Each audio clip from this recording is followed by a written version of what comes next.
Hello friends, അങ്ങനെ നമ്മുടെ പ്രഭാസ് നായകനാവുന്ന കൽക്കി എന്ന സിനിമയുടെ അടുത്ത ഷെഡ്യൂളിനെ കുറിച്ചൊരു വമ്പൻ അപ്ഡേറ്റ് നമുക്ക് കിട്ടിയിട്ടുണ്ട്. അപ്പോൾ ഈ സിനിമയുടെ ഷെഡ്യൂൾ ഇനി തുടങ്ങാൻ പോകുന്നത് മാർച്ച് മാസത്തിലായിരിക്കുമെന്നാണ് ഇപ്പോൾ കിട്ടിയിരിക്കുന്ന വിവരങ്ങൾ പറയുന്നത്.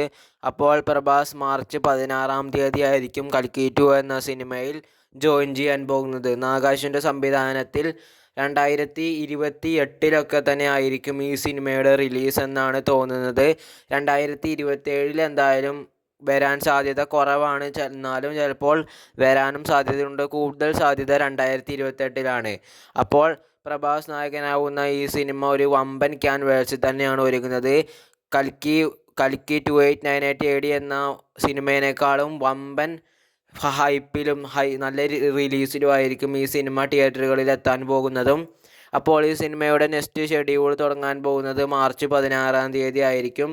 പിന്നെ ഈ സിനിമയിൽ പുതിയ റോളിൽ സായ് പല്ലവിയും ഒരു പ്രധാന വേഷത്തിൽ ഈ സിനിമയിൽ കൽക്കി 2 എന്ന സിനിമയിൽ വരുന്നുണ്ട്. അപ്പോൾ കൽക്കി എന്ന സിനിമ 2 എന്ന സിനിമയ്ക്ക് വേണ്ടി നിങ്ങൾ കാത്തിരിക്കൂ.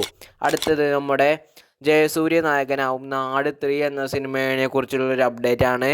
ഈ സിനിമയുടെ ട്രെയിലർ എപ്പോൾ വരുമെന്ന് ചോദിച്ചാൽ മാർച്ച് 2ാമത്തെ ആഴ്ചയോടെ ആയിരിക്കും ഈ സിനിമയുടെ ട്രെയിലർ വരിക. കാരണം ഇത്ര വലിയ സിനിമയുടെ ട്രെയിലർ കുറേ ദിവസം മുമ്പേ ഇറക്കുകയില്ല. അപ്പോൾ എന്തായാലും മാർച്ച് 2ാമത്തെ ആഴ്ച തന്നെ ഈ സിനിമയുടെ ട്രെയിലർ പുറത്തിറക്കാൻ സാധ്യതയുണ്ട്. പിന്നെ ഒരു വിഷമകരമായ ഒരു വാർത്തയാണ് പറയാനുള്ളത്. നമ്മുടെ മഞ്ഞുമൽ ബോയ്സ് സംവിധാനം ചെയ്ത ചിദംബരൻ ദിലീപിനെ വെച്ചിട്ടൊരു സിനിമ ചെയ്യുമെന്ന് സോഷ്യൽ മീഡിയയിൽ നല്ല രീതിയിൽ റൂമറുകൾ ഉണ്ടായതാണ്. അപ്പോൾ ചിദംബരൻ്റെ ഒഫീഷ്യൽ പേജായ ഇൻസ്റ്റാഗ്രാമിലെ പേജിൽ തന്നെ ചിദംബരൻ പറഞ്ഞിട്ടുണ്ട് അങ്ങനെ ന്യൂസ് ഫേക്കാണെന്ന്. അപ്പോൾ ദിലീപ് ചിദംബരൻ മൂവി ഈ ഇടയ്ക്കൊന്നും നടക്കുകയില്ല, അത് ഫേക്കാണെന്ന് അറിയിച്ചു കൊള്ളട്ടെ. അപ്പോൾ നല്ല വിഷമകരമായ വാർത്തയാണ്. നമ്മളൊക്കെ കരുതിയത് ഇത് നടക്കുമെന്നാണ്. അപ്പോൾ എന്തായാലും ചിദംബരൻ ദിലീപ് മൂവി ആരും പ്രതീക്ഷിച്ച് നിൽക്കേണ്ട, അത് ഫേക്കാണെന്ന് ചിദംബരൻ തന്നെ ഒഫീഷ്യലായി കൺഫേം ചെയ്തിട്ടുണ്ട്. ഇതുപോലത്തെ വാർത്തകൾക്ക് വേണ്ടി ഈ ചാനൽ ഒന്ന് സബ്സ്ക്രൈബ് ചെയ്ത് വെക്കൂ.